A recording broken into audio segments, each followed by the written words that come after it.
I went through a phase, and I still might do it. I was going to change my name by deed poll to Emma Black. Because I just think there's something to that. It's like, oh, hello, I'm Emma Black. Who are you?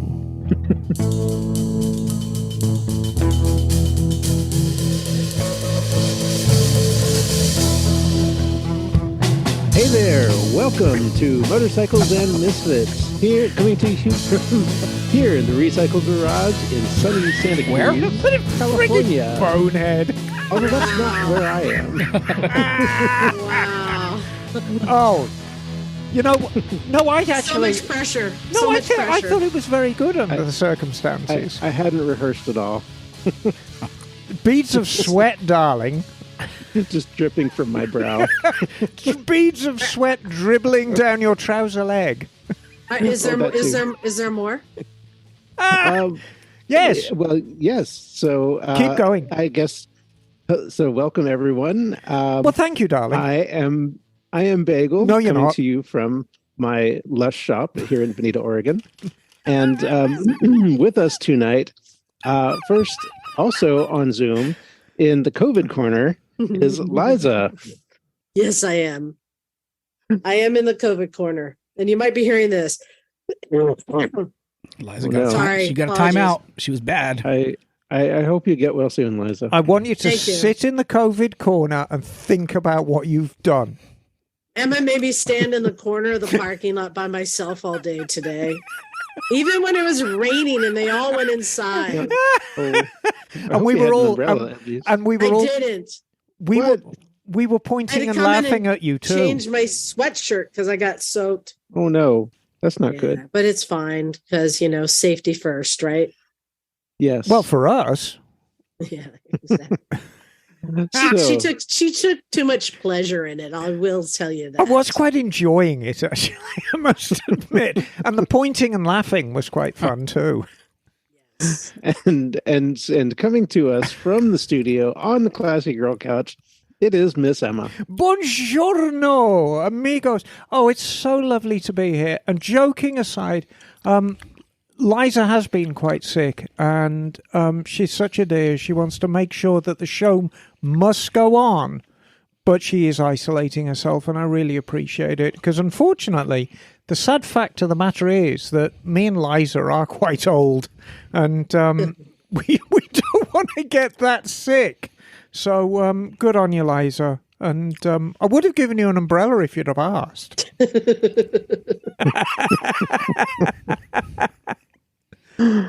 Last but not least, manning the boards in the studio, it is Stumpy John. Buenas tardes a todos. What's going on?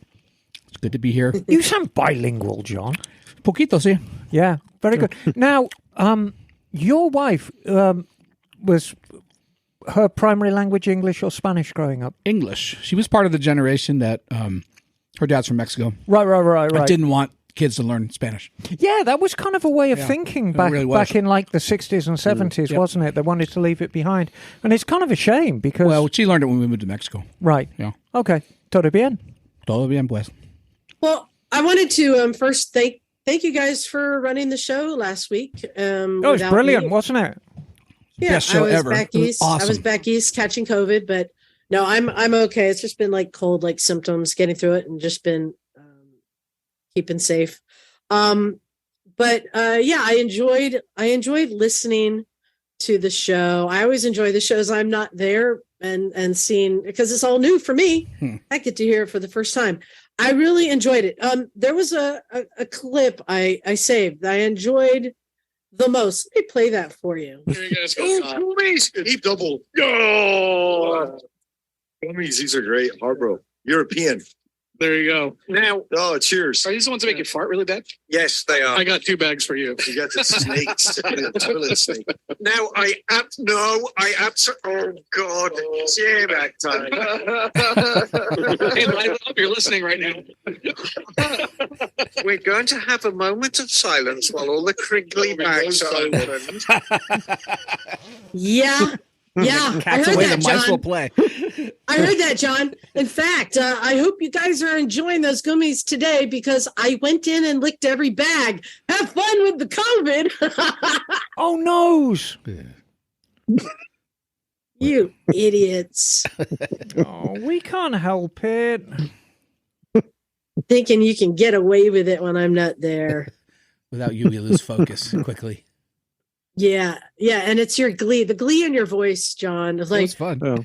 Mom's gone and we're breaking all the rules. That's exactly right. Well, the sugar will do that. Good It God. was all good till the pants came off. Oh,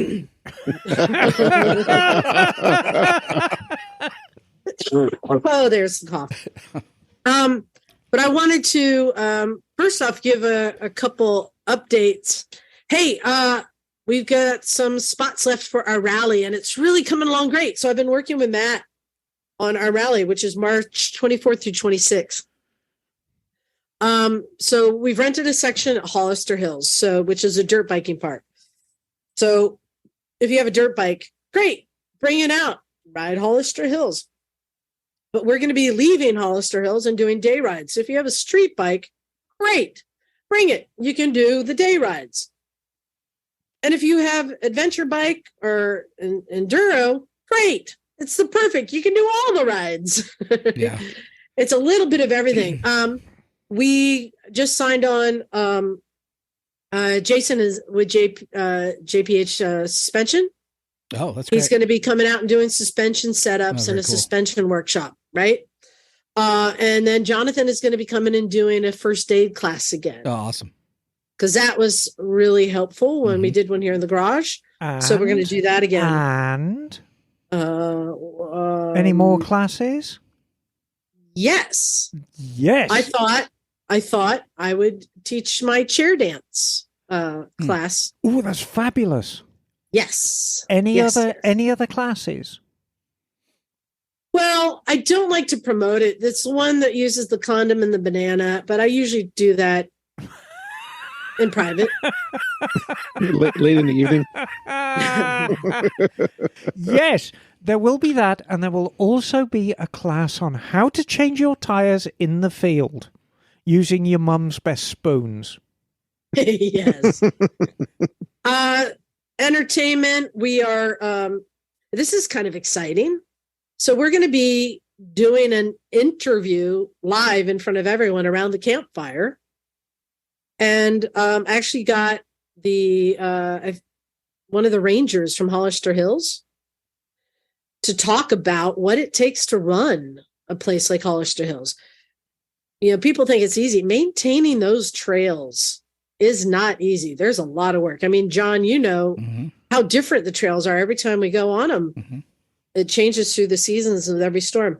Dealing with all the accidents and how many life flights have we seen out of there? It's crazy, right?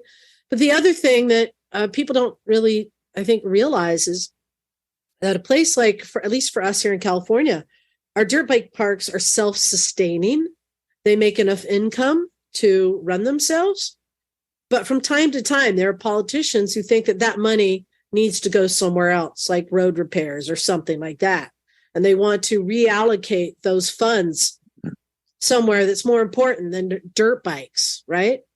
And so there's a whole politics side that they're having to fight just to keep their funds and their space and everything. I mean, this is why everybody should go join Corva if you're in California, which is the California Off-Road Vehicle Association, because they're the ones that actually do the advocacy in the state level for our parks and our open spaces.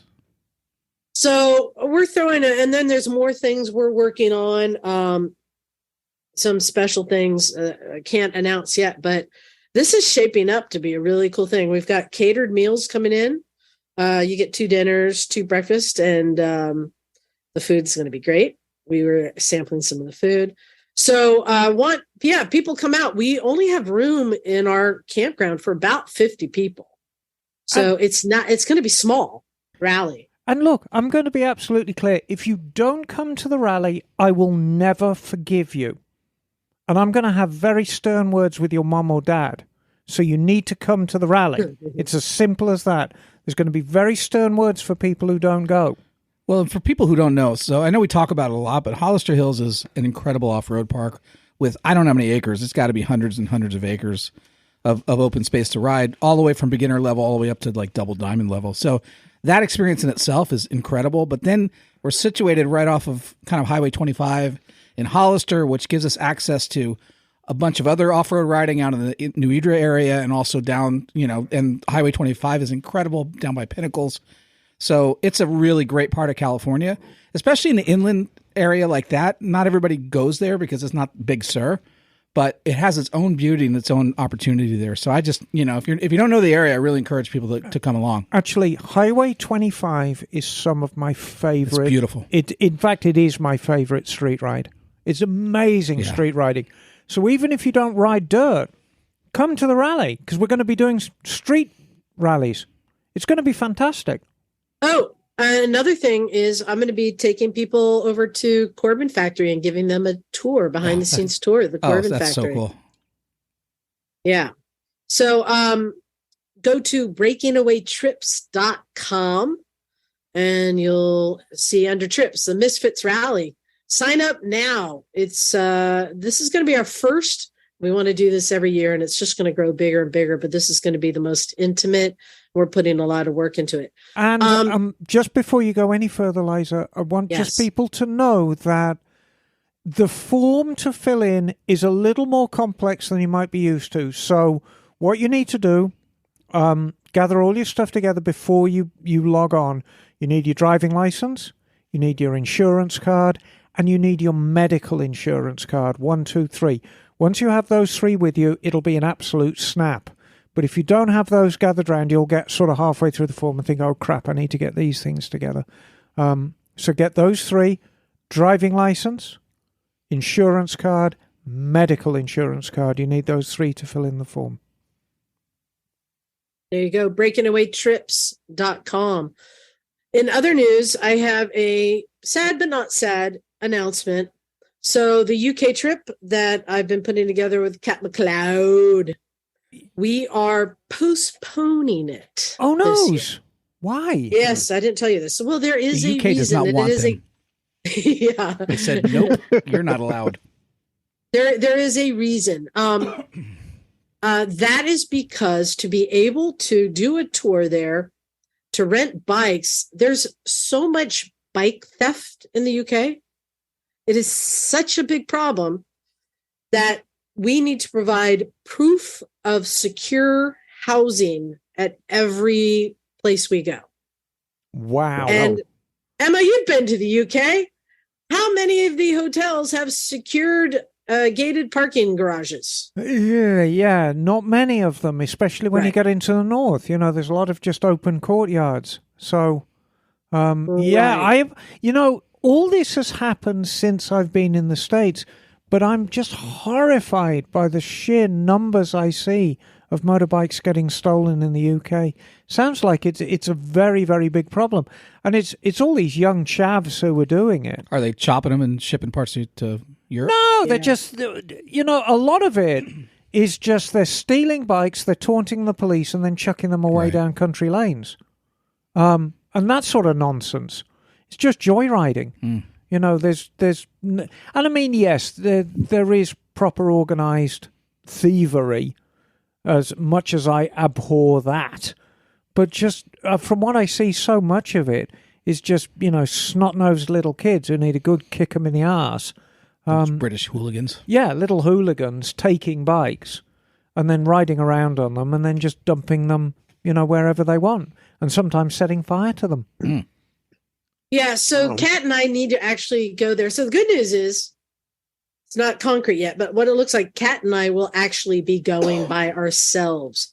And we're going to have to scout this and find all these secure locations to document for the official trip that is being postponed. But the good news is I thought this would be a great opportunity for all of our UK listeners to come out and meet us along the way. We are not organizing a group trip, but we will be announcing where we will be and when for anyone who wants to come out and join us or meet us, have a beer or ride along with us, but you're on your own for finding a place to stay, whatever. Because with just the 2 of us, we can stay outside of cities in small bed and breakfasts that do have, a backyard to put the bike into. Can't do that with 15, 20 bikes. Very So- good. And it's my turn to give you a top tip, Liza. Ooh, Yes, it's an Emma top tip for Liza is when you share a motel room with Kat, he does like to be the little spoon. Wow. Just so That's you know. a big little spoon. Yeah, no, he's a big guy, but he does like to be the little spoon. He's like a ladle. He is. He's a little ladle. So thank you to everyone who did reach out to me. We did have a bunch of people who were interested in coming on the trip. We still are trying to put it together, and we still think this is a great thing. The other thing we may be doing is cutting out London, which seems to be where the biggest problem is, and just staying in the north. So taking out London, but adding in Scotland. So further reason for us to go scout and really check it out and come up with a better game plan. Pause for cough. I did want to give a report though on where I was last weekend. I did some cool stuff. I saw some cool things. So first thing is I went to Washington, D.C. to go to the Smithsonian Institute, the Air and Space Museum, specifically to go see Aaron Sill's bike on display. How cool is that we know somebody whose bike is on display in the Smithsonian, right? fun. Very, very cool. I needed to go and kind of pay my respects. And it's a really cool display. They have a whole big exhibit on speed. I think it's all on speed. So there's cars and motorcycles and rockets and just all sorts of stuff. Also, Evel Knievel's bike is in there. And there's Did you like drool over Evel Knievel's bike? Or like fall down to worship it? No, because everything is like, you can't touch it. Oh. No, it was cool to see. They had a Evel Knievel pinball machine, but kids kept standing in front of it and I couldn't get into it. Goddamn kids. Kids are everywhere at a museum. It's free. But the other thing that I did while I was there is I went to go visit our friends at the AMA. So, so the AMA is housed in Ohio, but their bureaucratic division, the legal affairs, all that is in Washington, D.C. And Mike Sayre, who's been on our show from time to time, that's where the offices are. It's really cool. It's like right next to the Capitol. It's like C-SPAN is in the building and all these other like official things. And got to go up there and see the offices and sit down with Mike and like have like an off the record conversation about Teslas and helmets and headlight modulators and all the things that, we want to, talk about. But, and he was nice enough to try and answer every question I had, but he brought something up that I wasn't aware of that they are currently working on. And I don't know if you guys have heard about this. This is in Connecticut, and Bagel, you weren't in the garage today, so you haven't heard us talking about this. No. But it is, let's see, Looney. Do you know who Looney is? Okay. Plays for the Warriors. No, you're not helping. Looney Tunes? No. Representative Looney, I think. Anyway, Connecticut does not have a helmet law. Okay. So representative there, and again, I don't know, Republican, Democrat, I don't know. Doesn't matter to me.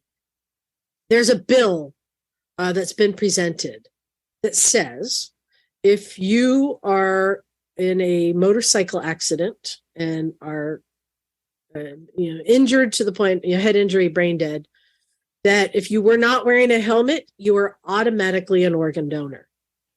What? I don't know how they could do that legally. That seems a little bit government that's oversight. That's problematic. Wasn't that the Don't Tread on Me state too? Well, so this is actually what they're proposing. okay. So, and the AMA is calling it unconstitutional. It's called the Connecticut Looney Bill. And it's saying exactly that. So he's in the Senate, representative. Yeah, it would presuppose that any street riding motorcyclist killed would automatically become an organ donor if they were not wearing a helmet. And it's legal to ride without a helmet if you're over the age of 18. That's it. So no one under the age of 18 would be caught up in this. So the AMA is saying, well, this is unconstitutional. Yeah. I'm sure you can list a lot of reasons. I know that there are some religions that say you need to be buried intact. Yep. As well as other reasons. Another thing, and this is just a great example of what the AMA does. And this is what I said, like, what do you guys do? Tell me what you guys are doing, right? Tell me something so I can tell people why the AMA really matters. This is an example. And you have to think about this.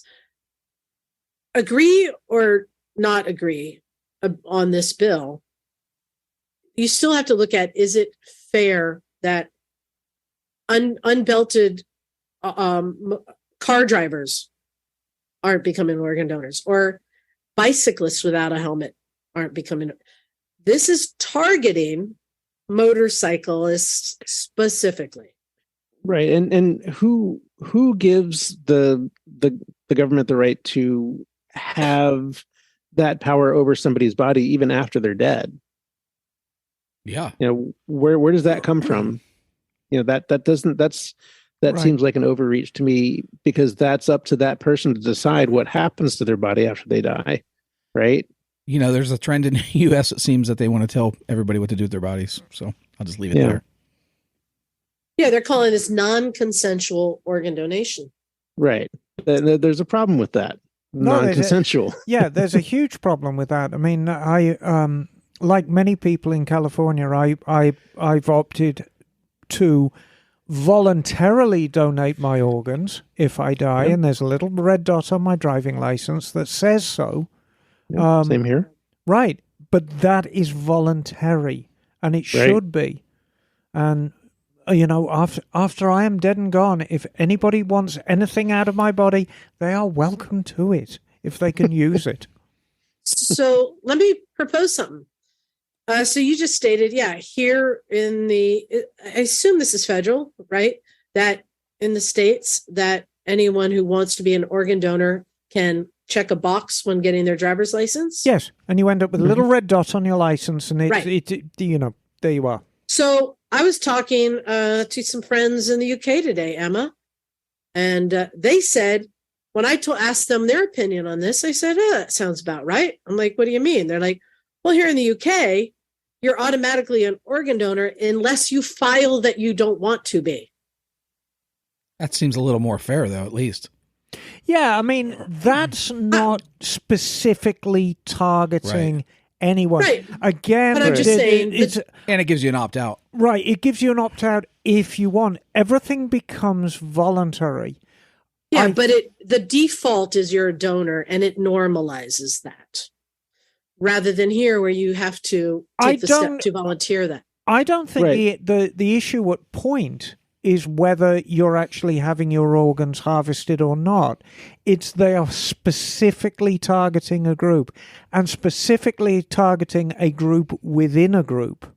Right. So basically, they're targeting motorcycles, and they're targeting motorcyclists who choose not to wear a helmet in a state that does not require voluntary use of helmets. It's the targeting that's the problem, not necessarily the end result. Right, because it's not giving those people a choice to decide whether or not that's what happens with their body after they die. They're being forced. Wait. You are making the choice. You are making the choice when you decide to ride without a helmet. No, but that's not making that choice. That's making a choice to ride without a helmet. That should not compel you to let your body be harvested if you don't want to. So listen, I'm just saying, I'm playing devil's advocate here, because we were talking about this all day in the garage today, and I started kind of seeing the other side. That, well, wait a minute, you make the choice when you choose not to wear your helmet. Just hang on there, Buster. because it is a very, very short walk from saying we will compulsorily harvest the organs of any motorcyclist who chooses not to wear a helmet because that's a clearly dangerous pursuit. Well, hang on, riding motorcycles is a dangerous pursuit. So anybody who chooses to ride a motorcycle now becomes a compulsory donor. Right. And now everybody who chooses to jump out of a plane, everybody who chooses to drive football, you've got everybody who chooses to drive a car, because driving's dangerous these days. Exactly. It's a slippery slope. Right. But that isn't arguing something that isn't on the table. We're only arguing this, not all the other. But why not? If this is valid, then why not that? Right. Because I'll say the one thing that does kind of set me back. I'm going to show you a picture now. Our listeners can't see. I'm going to show you a picture of Senator Looney, and it is kind of creepy. Does that look like the kind of guy who wants to take your organs? He wants to take something. I can see that. Let me pose it a different way then. Because I kind of see this as a compromise for states that do not have a helmet law, that maybe this is the price you pay to have the freedom not to wear a helmet. I see it as, let me just finish this out. If there's a state that has a helmet law, like California, then that state can be eligible for, say, lane splitting and lane filtering. And if it's a state that doesn't have a helmet law, maybe they shouldn't be eligible for that. And if it's a state that doesn't have a helmet law, then maybe they should have the organ donation. I'm just saying. Well, that's mixing up different issues. But I have a suggestion for states that insist on not having a helmet law. Require that all drivers, or require that everyone opt into an organ donation program automatically, but if they choose not to, then have the choice to opt out. Yeah, I mean, I think that's a fairer solution. Then right? It becomes the English system. Right, and everyone still has a choice. They just have to go about it in a different way. Again, if your choice is not to have your organs harvested, then wear a helmet. That's two separate things, Liza. That's two separate things. But My Freedoms, there's going to be the My Freedoms crowd that aren't going to be okay with that. What's the goal here? Is the goal to increase the amount of organs that are available for transplant, or to penalize motorcyclists? And to me, it smacks of punishment. It's got that whiff of punishment, and that's not what we're about in America. We don't, I think punishing people just because of the choices they make. Well, it's arbitrary because, to your point, there's all these other dangerous activities like skiing. I know they ski there. I like Bagel's idea. I think if it's everyone when they turn 18, or everyone when they get a driving license to drive, ride, ski, bicycle on the freeway, they automatically become an organ donor. And if you want to opt out, you can go to the DMV and fill out a form and say, I do not want my organs used. Yep, exactly. Don't you find it interesting that, you guys all organ donors? I am. I think so. And you all wear helmets. But now that there's a state saying that you have to do it. Oh, no, I'm against it. These are things that you volunteer. But that's the argument, Liza. Because right, I know. That's the argument. Sorry, go ahead. Sorry, Emma. Go ahead. Yeah, it's very, very arbitrary, and it's very sort of, I'm going to punish you. Well, yeah, and from my perspective, it's coercive, and it's coercive towards a very specific group of people, and that is not what laws are meant to be used for. Laws are meant to be applied to everyone equally, right? So that's why I think a solution where, if there is no helmet law, then have an opt-in organ donation program for all drivers, regardless of what they ride or drive, and then have the option to opt out, so people still have that choice. And that way, it's one size fits all. It's not complicated, and it solves the problem, right? Right, but do you believe in helmet laws? Do you think that all states should have a helmet law? I think I have no problem with helmet laws per se. Right. But but I and I've lived in states that have not had helmet laws. I've lived in states that do have helmet laws. I wear helmets regardless. Right. But I mean, you can take the AMA stance, which is we don't believe in helmet laws, but we believe everyone should wear a helmet. Okay. But here's the reality. Right. Is that not everybody is wearing a helmet. Not everybody is doing what's best for them and for their family and their community. I agree. And so this law is saying, okay, you can have your freedom to choose, but there's going to be a tether to that. Right. And is writing laws going to be what's going to persuade those people to change their behavior? So what do you guys think about, as I said, what if you made it a tether it that only states with helmet laws can have lane filtering, lane splitting? I don't know. I don't see how that helps the issue. I'm anti-helmet law, but I always wear a helmet. And I think my whole life I've worn helmets. I don't think I've ever ridden without a helmet. You're anti the man. Well, I just don't like the government telling us what to do with our own bodies. Yeah, I do think we should require, if you don't wear a helmet, you should have to carry a higher level of liability insurance. Because what I don't want is my tax dollars paying for some idiot who doesn't want to wear a helmet, gets in a wreck, goes to the hospital, doesn't have good health insurance, and the bill comes back to the taxpayer. So I think there's other ways to accomplish that, but I'm not just I just don't like it when the government, because it's just, to Emma's point earlier, it's a slippery slope. So what's next? So the only thing I will agree, I'll say I see the point, and I'm kind of like, yeah, it's bad you're being forced to harvest organs and to to target motorcyclists. So I see the point, and the AMA is looking out for us. But on the other hand, I'm like, I'm not really going to fight this one because I kind of think it's good. But I do see the slippery slope of overregulation. This can travel to more things. Again, anytime you let somebody target motorcyclists, and in this case, treating them as meat donors, that is bad. But the easiest donor cycles. Yeah. And as far as my argument on this is, when you regard it as a slippery slope, if you want to stop a train, it's far easier to stop it leaving the station. Because once it's left and it's already moving, it's a lot harder to stop. So once you start legislation like this, it is going to be a lot easier for the law to add on to it and broaden the group. It's easier to nip this in the bud and just kill it dead.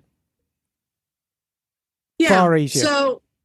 So whether you think it's relevant or not to you, that's the point is, this kind of arbitrary legislation, you got to nip it in the bud. You've got to stop it before it gains any momentum. I agree. And again, I'll say this, maybe this is too political, but I think a woman should have the right to decide what's up for her own body. And I think a motorcycle rider should decide whether or not he wants to wear a helmet or not. It's about freedom of choice. Ooh. How about if you wear a helmet, you're allowed to get an abortion? There's some people might go for that. What kind of helmet are we talking about now? Exactly. I know, it gets muddy. Well, I want to hear what other people think. I think that most people will have the same instant reaction. And Emma, this is why I was keeping you out of the conversation we were having in the garage today, because I wanted you to have that instant reaction, your gut reaction, like, I don't know. Because my first gut reaction too is, well, that's wrong. But then when I started thinking about it, I'm like, I can kind of see how this can help a lot of people too. So I want to hear what people think about this. Send us an email at motorcyclesandmisfits@gmail.com. Let us know what you think about the loony bill, especially if you're in Connecticut. Yeah, we've got listeners in Connecticut. I want to hear from you guys because basically it's all very well for us la-di-da and foldy-rolls Californian talking about you cats in Connecticut. I want to hear from you. Yeah. Let's hear from our Connecticut friends. What do you make of all this? Actually, speaking of California, there's a bill being proposed here in California that I wanted to get your guys' opinion on. Yep. I don't know if you heard this one. I can guess. Al where Cromar. everybody was. So California is proposing a ban on chrome plating. Oh, I saw. Yeah. Wow. Bagel, what's your initial reaction to that? What do you think? California. I mean, Now, the environmental laws in California are so hostile to chrome plating as it is. It's really not that much of a surprise. Yeah. And the quality of chrome that can be done in California just is not that good to begin with. So Yep. people who really want good chrome go outside of California anyway. right. It's kind of like, okay, well, there you go. It's just the inevitable. I think as we were talking about it today in the garage, we're all like shrugging our shoulders, like, okay, like, so what? Yeah. Well, but will this like lead to the growth of like craft chrome platers, like people who do it as like a hobby and like? Oh no, I don't think so. Yeah, the because chemicals are bad, right? Yeah, the chemicals you Backyard need to chroming. use. Yeah, I mean you need cyanide in the process, and you know Yeah. you really need to know what you're doing. What I True. think it'll do is most of the chroming done in California now, with an exception of a big plant in Hayward. Most of it's done in very, very southern California. I think it's just going to move across the border. Yeah. There's nothing in TJ. Yeah. You can do Yeah, anything so down there. everything's going to move to TJ. But on a slightly tangential but related topic, I want to Is Tangential. that a real word? yes, My gen. It's a Yes, real you're- word. Some people have tangenitals. I'm Those sure. are I real don't. words. Mine's like So, the moon. somebody I went to school with was a pilot for many years and flew 747s, freighters. And back in the 70s and 80s, he said you never needed a compass when you were heading towards LA because you could see it. You'd see a brown. You could see a brown bubble. He's coming into LA at 40,000 feet, and if he said from 150 miles away, you could see this brown bubble over the city, the smog. You Yep. knew exactly where it was. And that's largely gone away now. Now, LA has still got smog problems, but it's Nothing like it nowhere was. near as bad as it used Yeah. to be. Yeah. Is that a good thing? Of course it is, because we can breathe and, you know, people don't have as much asthma. So, I mean, ultimately, it's that side of it's a good thing. Chroming has become... There's so little of it around. You know, we were looking at all the cars in the parking lot, and there's so little chrome around now. I know it's used a lot in industry. It's going to affect the classic car and the classic bike people a lot more. But And most chrome is on plastic these days too, right? yeah, and that's a slightly different process. So, Exactly. nah, you know, I think in the big scheme of things, it's not going to affect that much. Liza's got a hand up. Yes, Miss Rona. Now I forgot what I was going to say. No. So Emma, that Triumph Tiger Cub that I keep harassing you about, that's in your backyard. Yes, When I pulled that out of my friend's yard, it Yes. was in the ivy, yes. and I was amazed at how good the chrome Yes. on that exhaust pipe was. Because of the- 1960s Triumph. And I've often joked about how many people died to make chrome that good. Well, And that's been a running joke, right? And then cut to when I built my big chopper, yes. like they had like all the Pro One and all the parts. And I remember I spent like $1,000 just on my hand controls. And all the chrome fell And off. within a year, the chrome started flaking off from it just sitting in my garage here. And I'm like, enough people didn't die for this chrome Right. because that's like California chrome. And it's been a running joke. But here's the thing that I found out about this from somebody on Facebook who's not in California who posted like, oh, here goes California again, you know, with all these crazy responses to things. 2035, no gas cars. And oh, now they want to get rid of chrome plating. But this one, I'm like, yeah, no, California's on the spot this again. There's a reason that California is the first to stand up, to standardize, to change, to regularize, Right. to ban. because it's what's best for us and the community. And what's going to happen is they'll ban it here, and it's going to be a trickle down. It's going to go down to other states, to other countries. But also what's going to happen is there's going to be other forms that will replace it. And as she said, go look at a modern car today. Oh, there's so little chrome on it. Or a non-cruiser motorcycle.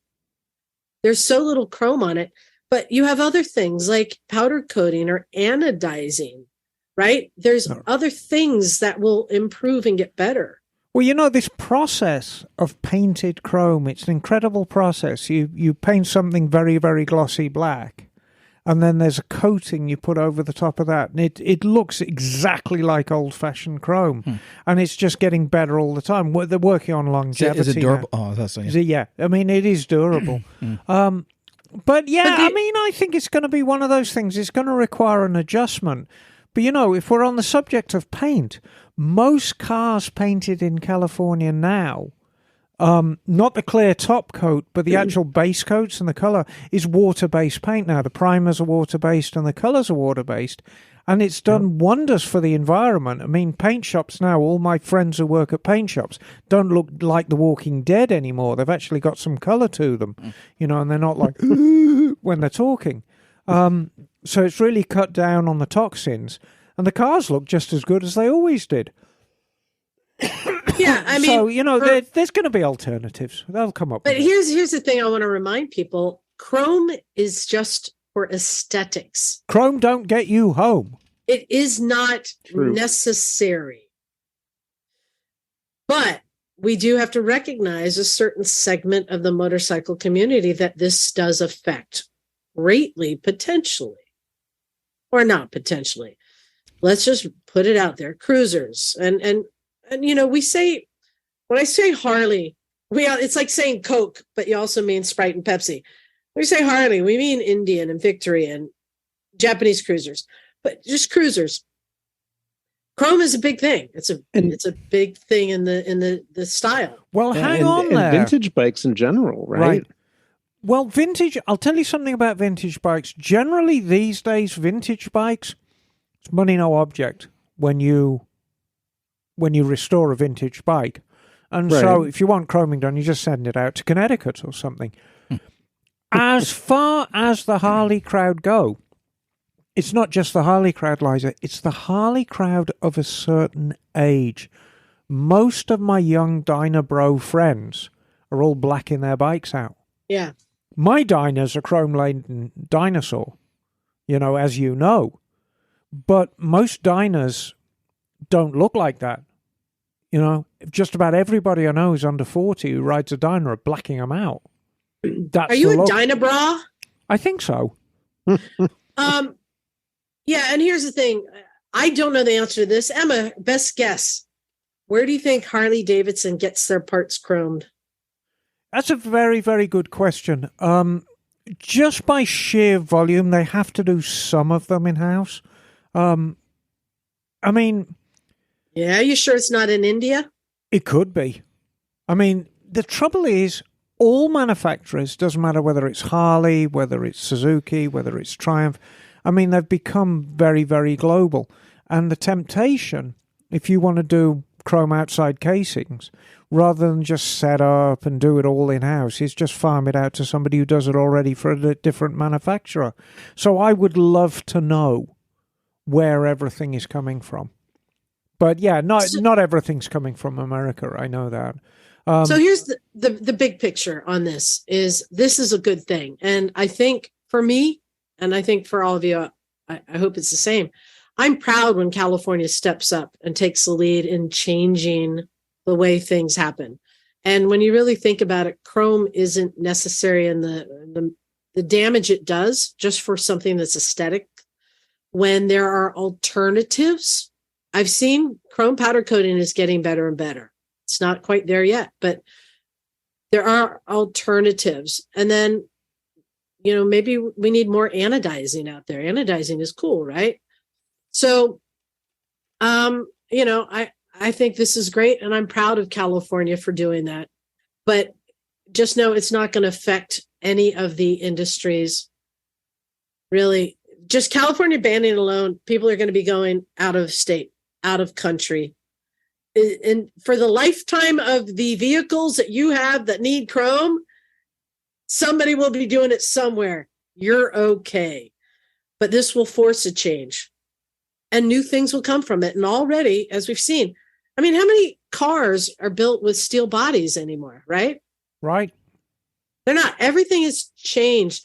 They're all being painted. Some of them are just plastic. I mean, it's okay. Well, Knock just did a vinyl wrap on his bike, so there you go. Yeah. I'm here to tell everyone, don't worry. It's okay. It's a good thing. But of course, feel free to share your opinions with us at phil@clevelandmoto.com. Oh, no. Yes. So let me give a quick plug to the AMA also. This is one of the reasons I joined the AMA, because I really want to make sure that somebody has our backs as motorcyclists. So I just want to continue to encourage our listeners, join the AMA, get involved. They're the ones that are going to fight for us in all these issues. And they also promote racing and a lot of other things, and vintage motorcycle days in the summertime. So, go ahead and spend that money and join the AMA and help protect our rights as riders. Yeah. Exactly. So after I left DC, I was just there for a day. I went up to New York to go see some Broadway shows and have some good food and have some fun. Did you see motorcycle Broadway shows or just in general? No, but I'll get to that. But I did see the secret tennis court in Grand Central Station. Oh, wow. Wow. A lot of people don't know is there. I like to do the tours. Also, did you know that they built another train station under Grand Central Station? If you didn't know, Grand Central Station has like 120 lines or something. They built another train station with like 40 something lines, 150 feet underneath that. For what? And they just opened last week. Oh, wow. Yes. And where does that go? So Grand Central Station is a terminal, meaning all trains end or start there. Mm-hmm. But there are some that wanted to be able to pass through and go to other terminals. Penn Station. And so, yeah, exactly. So this is a stop, but not the end, if that makes sense. Wow. Yeah, I'm like, what? Okay. Like, that's some major shit. That's one of my favorite buildings in the world, that station. It's just amazing. Yeah, it was really cool. I did tours and stuff. But one of the things that I noticed while I was there, I sent, I think, Emma a picture while I was there, is remember we talked about all the stuff going on with the New York Motorcycle Task Force. They're targeting motorcyclists and having checkpoints and all that. And they're crushing all these bikes and scooters there. Well, I got to see firsthand kind of what the issue is there. So what I saw were a ton of electric motorcycles and scooters whizzing around everywhere. They're being used by couriers and delivery people. They're everywhere. None of them plated, and most of them not wearing gear. Not, like motorcycle gear, because these things are still falling under the moped/e-bike category, even though they're doing 50 miles an hour in the bike lane. Wow. It's kind of ridiculous. And they're going on sidewalks, and they're, parking at bike racks, and they're, just going wherever they need to go. On the one hand, I can see how these bikes, and the reason that these are blowing up, because these are these Chinese bikes that cost about $1,500. Go to flyebike.com. You can see all these bikes and scooters, $1,500 up to like $3,500 for a brand new bike. But again, they're not registered. Yeah. So they're not generating any income for the city. They're not paying tolls, or, there's, they just are treated like a bicycle. They're not subject to the laws and safety and all that. This is why we can't have nice things. But on the one hand, for the courier delivery service, it's blown up. Now they're getting there faster and delivering more on a scooter than they did on a bicycle. And they're not taking up as much space as they did in a car or a van. Right? Mm-hmm. So for the delivery courier service, how important do you think it was during COVID for the delivery courier service to be able to expand quickly? Oh, probably pretty important. Yes. And so on the one hand, this has created jobs and it's created a better industry. And I mean, there are a lot of people getting delivery. Yeah. Is it important that people get their Chinese food delivered faster? I don't know, but it's important for the person who's trying to make a living delivering Chinese food that they can now do more deliveries and actually make more money so that is still an option for us. Right. And for the couriers delivering stuff everywhere. But on the other hand, trying to cross the street. And at one point I was in an intersection, I looked up, I was on I think 9th Avenue, which is pretty, fast. I look up and I see a bicycle coming down. I'm like, I'm going to wait for the bicycle to pass. And as the bicycle's coming, here comes an e-bike with pedal assist that comes and flies past that bicycle. And I'm like, whoa. And then on the outside of them, a electric scooter, shing, past them. And I was like, whoa. We had 3 completely different speeds traveling in the same lane. And I'm like, this is dangerous for pedestrians, for other drivers, for the other riders. I can see how this is causing issues. Was it against the light? Were they legal? No. Yeah, it's legal. They're in the bike lane. So they didn't cross it when you had the pedestrian walk. No. Yeah. There was no law being broken. It's just, I think it brings up, even with the Super 73s,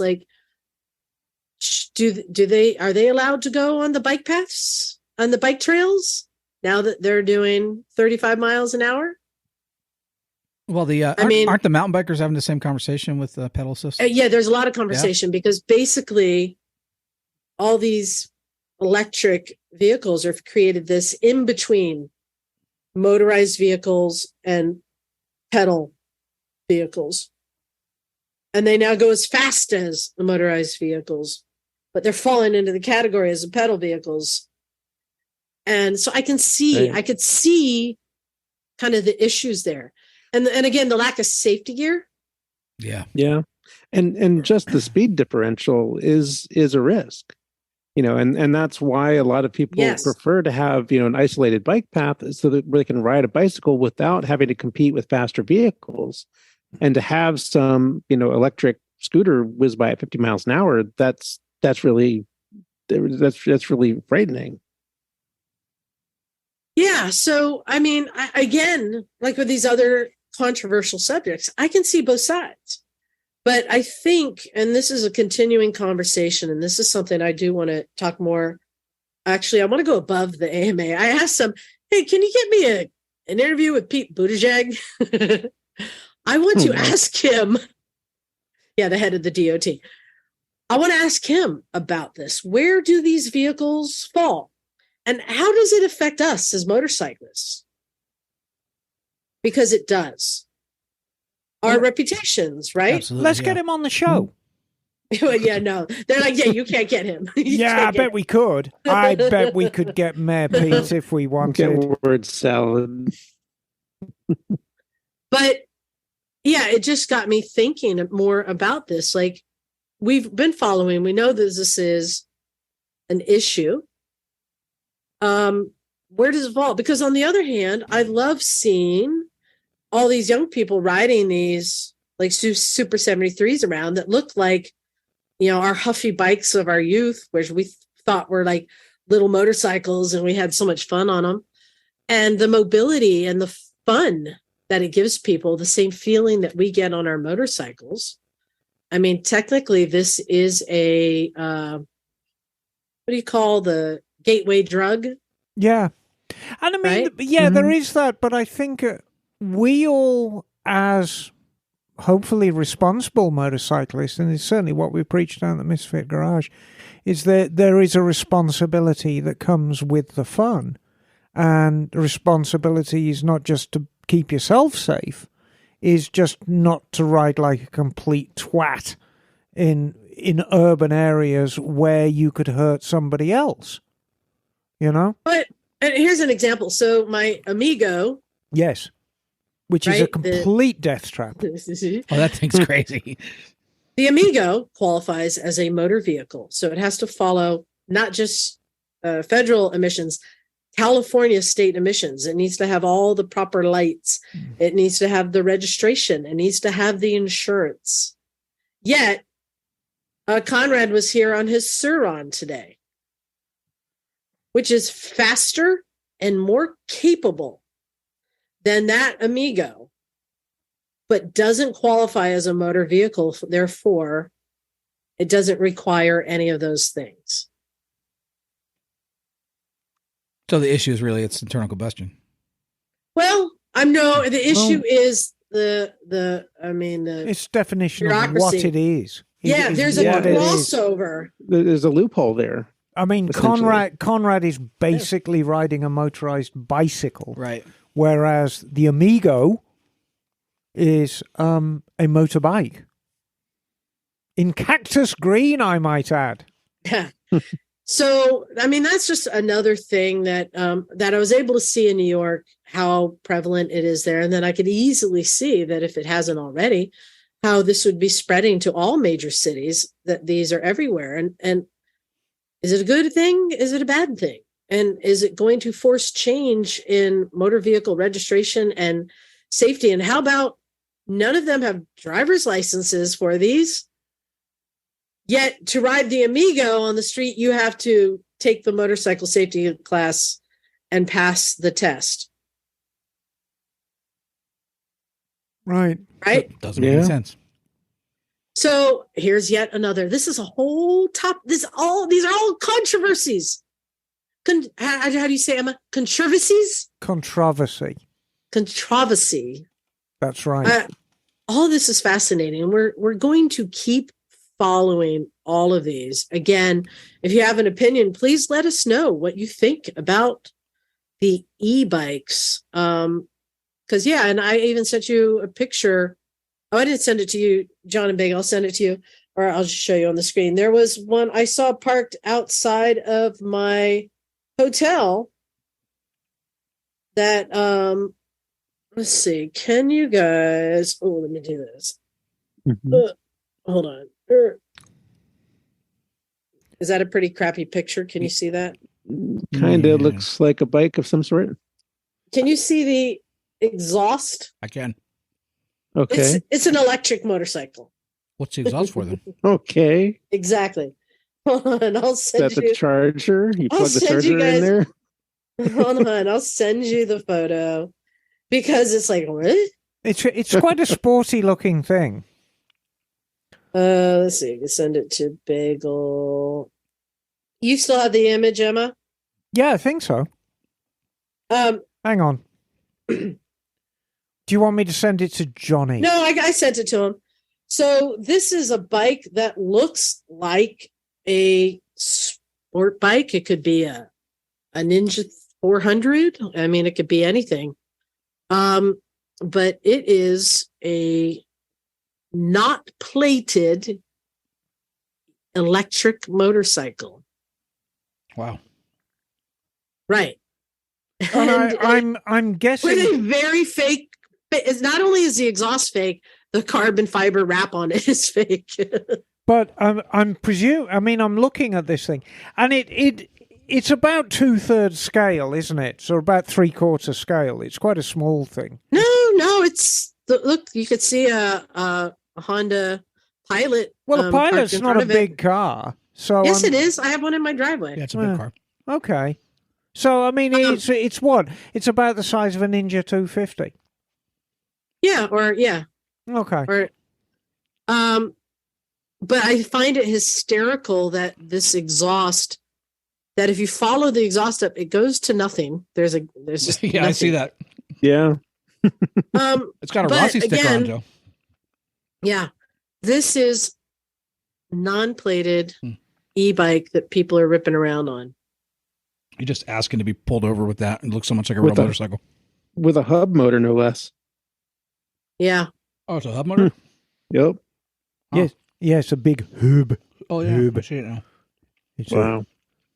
It's going nicely rusty already. I mean, my Yeah, God. right around the battery box too. Yes. That's a good place for there to be corrosion. Interesting. Absolutely. It's quite controversial. So we've got our main, we're now to get to the main topic. Well, it's not the main topic, but this is something that I asked Emma to do a history hole on. There is a bike that I've been aware of. I've seen one. I haven't ridden one, but I was thinking about this. You know, I've only seen, I think, 2 in person in my life. One Right. was actually here in Santa Cruz. And I didn't know much about this bike. And I was asking people at the garage today, I'm like, have you ever seen one? And the answer is most people have never seen one. Some people have heard of it. Most people have never heard of it. But I think that most people have seen one and don't know it. And I guarantee you, everyone in England or America, once we get into the story, has seen a derivative of one of its products as a, And this is as a domestic product. I saw a lot of them in Cuba. Cuba. This is a bike I've always been curious about, just to know more. Well, and why they weren't more successful, because from my understanding, they were well-made machines. So I asked Emma to tell us all about the MZ, or at some point it was also called the Muse, MUZ. yeah, and I mean they just dropped the U at some stage, but MZ stands for Machine and Fabrik Zschopau, which is what is in now East Germany, but of course it wasn't East Germany when it was formed. It was just Germany. Because Machine and Fabrik Zschopau is actually one of the oldest European motorcycle manufacturers. How about that? So, Wow. yes. So the company was actually founded by a Dane in 1906, but not as a motorcycle factory, as a textile mill. Humble beginnings. Guess what Suzuki started out as? Textile mill. 1907, engine supplier. But these weren't internal combustion engines. These were steam engines. Small scale. 1917, they supplied a very, very small steam engine for road use, and became the beginnings of the name. It was actually called the Dampfkraftwagen. When you know what a Dampfkraftwagen is, don't you, Bagel? Yes. Steam-powered car. Yes, steam-powered vehicle. But the name stuck, but it became a different meaning. But the name stuck, and that was in 1917. 1920 saw the introduction of the two-stroke engine for motorcycling. And then in 1923, it was renamed DKW Das Kleine Wunder and absorbed into the Auto Union brand. Now, here's an interesting fact. In 1929, it was the largest motorcycle manufacturer in the world, with 60,000 units produced. We're talking about a pretty heavy hitter now. Let's talk about a little bit about what happened in the 1930s. So the 1930s, there was a lot of brands brought under the DKW brand. There was Horsch and Audi, who were car manufacturers, and Wanderer, which was a motorcycle manufacturer, made the larger bikes. And of course, good old DKW. In 1939, they introduced a bike called the RT125.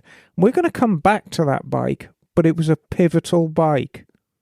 And we'll talk about why it was important, and we'll talk about the impact it had on bikes in England and America. 1948. So we've kind of bypassed the war, and I'm going to revisit those years in a bit. But in 1948, it was revised as IFA, and I've written down it was Industrieverband Fahrzeuggebau, which is basically industrial vehicle manufacturing. And IFA basically concentrated on very, very small cars and small motorcycles, because now this is post-war and Germany has now been divided into East and West. So they were concentrated on home products.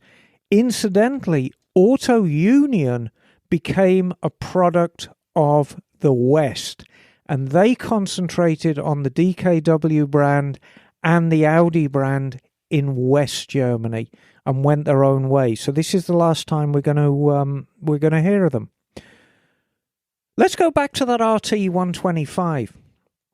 So during the Second World War, DKW was concentrated on making products for the war effort. And in particular, the RT125 was a fabulous little dispatch bike. And it was just real small, 125 3-speed transmission, but it was very, very reliable. It made good power for what it was. I mean, you're not talking much. You're probably talking about 7 or 8 horsepower, but it was plenty to move it along. So at the end of the Second World War, any things of value were really divided up between England, Russia, and America. And the RT125 was so good, England, Russia, and America decided they all wanted a piece of it. So in England, they developed it and made it into the BSA Bantam. In America, they developed it and made it into the Harley-Davidson Hummer. In Russia, they developed it and they made it into, I'm pretty sure it was the Cossack 125. But nevertheless, this was basically the basis of this bike. And this is why I say we're all riding a product of this factory, and anybody of a certain age in England knows what a BSA Bantam is. Everybody of a certain age in America knows what a Harley-Davidson Hummer is. Interestingly enough, when Liza brought up the subject of MZ, or as I knew them, MZ, of course, it means different things to different people. To Liza, she had this memory of an MZ Scorpion, which was a Yamaha engine, really quite a modern bike for what it was. And because that was the reality of what MZ was to you. If you talk to somebody like me who grew up in England in the 1970s as riding motorcycles, MZ meant something very, very different. And to somebody who grew up in the 40s and 50s and 60s, it meant something different still. And in fact, I was referencing when I said, I think a lot of people have seen one and didn't know they've seen one. If you look up MZ Scorpion, right, you may have thought that was an SV650. Yeah, but it's with a K. It's a Scorpion. Scorpion.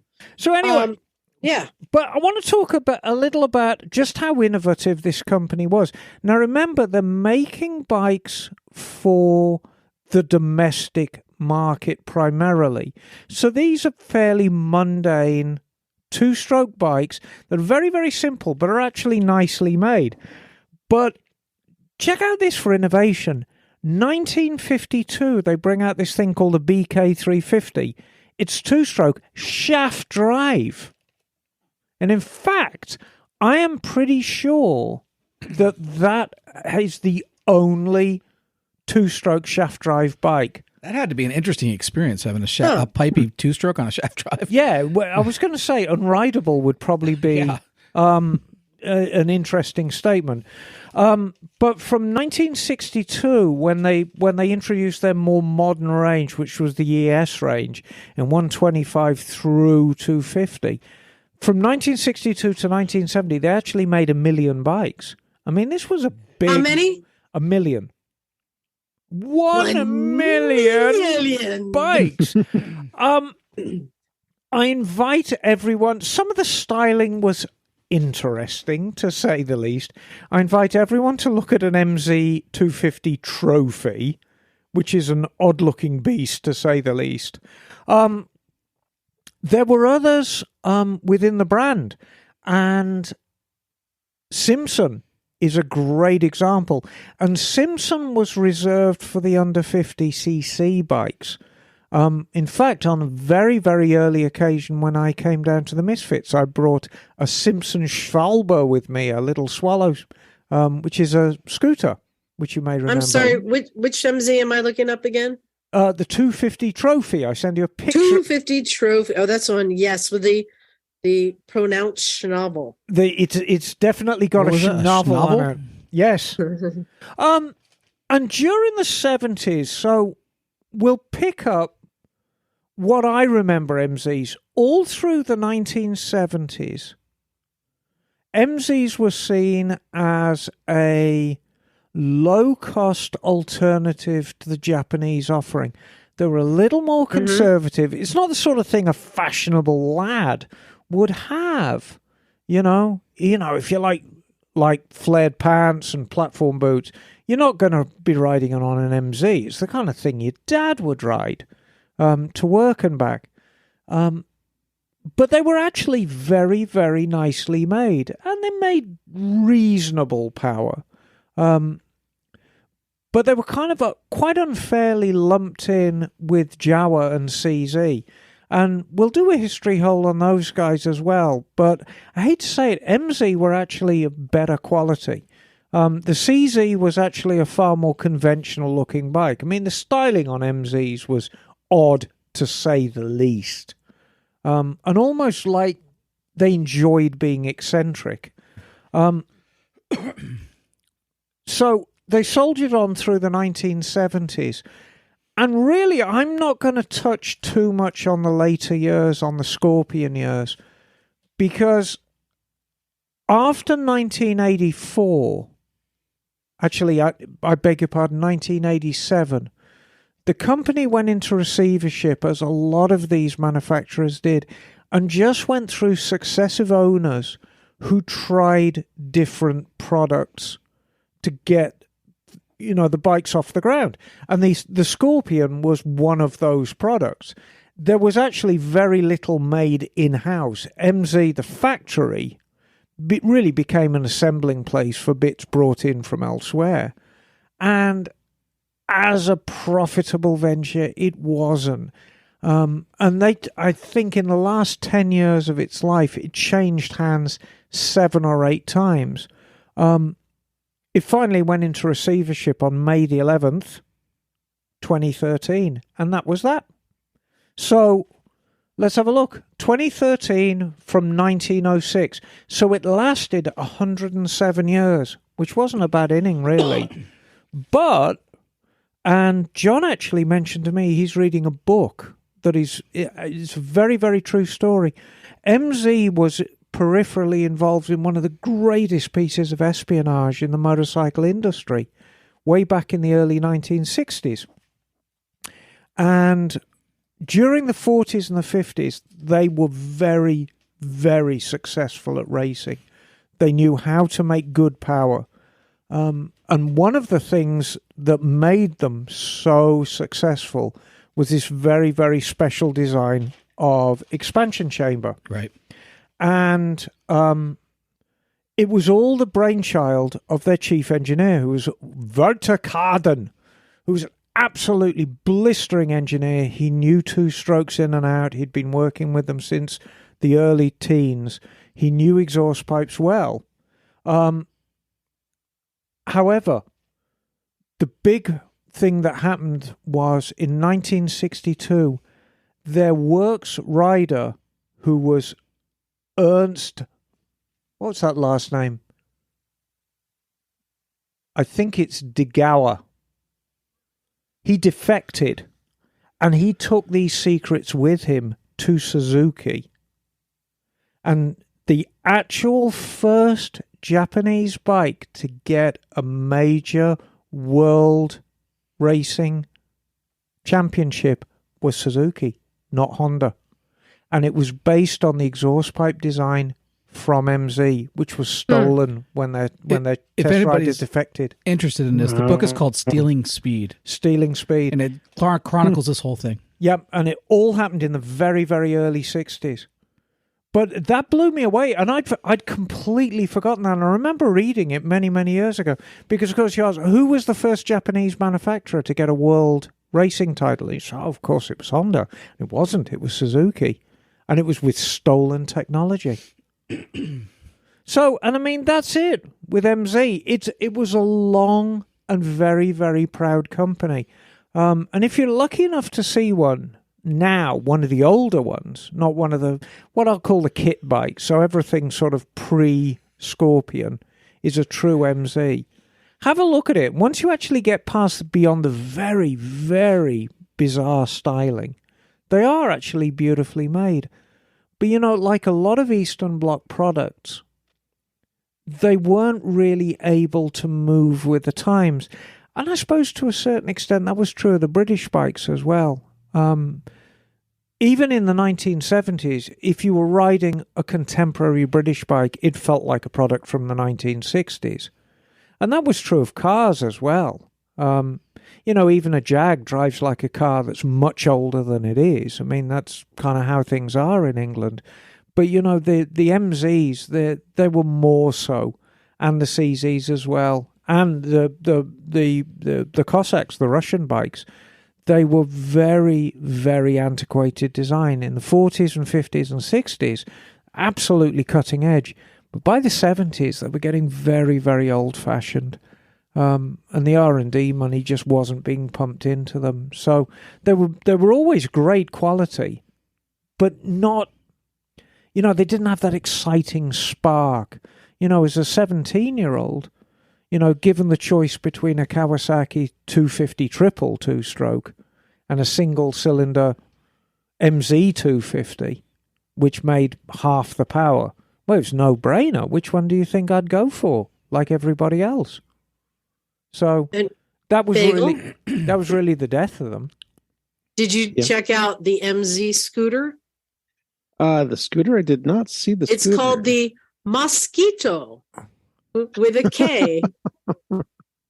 So I'm like, that rings a bell. That is the cutest name, the MZ Mosquito. But I sent you guys a link to a site that has a bunch for sale. John, did you look at that link I sent you? Did you see the MZ Bagheera? I already said that the Scorpion looks kind of like an SV650. That MZ Bagheera, which is a dual sport / supermoto, what does that look like to you? Well, oh, interesting. What does it resemble? It looks a little bit like a BMW F650. Yes, it does. But, you know... Exactly. But again, my point. People may have seen one of these and not known. But these are the kit bikes. These aren't really the heritage of MZ. Right. You know, MZ, to me, will always be the oddly styled, little bit antiquated, but beautifully made two-strokes. And that's who they are to me. And but to the a lot MZs of people, that came here. Yes, exactly. And the MZs that you can buy one today. And when you look at the Scorpion, it's a good looking bike. Oh, they're great looking bikes. Well, they raced them in Europe, right? They had their own class. Yeah, they had a Scorpion class. The MZ Scorpion kind of resembles a little bit of the SV650. Also, let's see, that Bagheera is pretty cool. You can go buy, I'm looking at a site right here. Have you heard of the Silver Star, Emma? Yeah. That's a classic looking bike. Looks like a Silverwing. Oh. Almost. Yeah. But that Bagheera, if you're in Cumberland Center, Maine, there's a 2001 MZ Bagheera for $2,700, which looks like a really fun supermoto. If you're in Miami Springs, Florida, there's a 2004 Bagheera for $3,000. If you're in Palm Bay, Florida, you can get a Scorpion Sport in 1996 for $2,250. And these are all clean running bikes. I'm suspicious of the Scorpion in New York that's only $500. Ooh, there's a sidecar one in Daytona. Yes, right? For $6,000. But these are affordable. And very much interesting loved. I mean, bikes. parts supply is going to be interesting. They shared, like I say, these are the kit bikes. So they shared a lot of engine components. You know, they sourced engines from Suzuki. They sourced engines from Kawasaki and Yamaha. So that's where you're going to get engine parts. Chassis parts, you're kind of on your own. But if you're in Wisconsin, yes. There is a touring Scorpion for $1,000. It's very interesting. But here's what I am posing to you guys. Going back to part of the conversation you had last week, and we've had prior to that, about what makes a collectible motorcycle, right?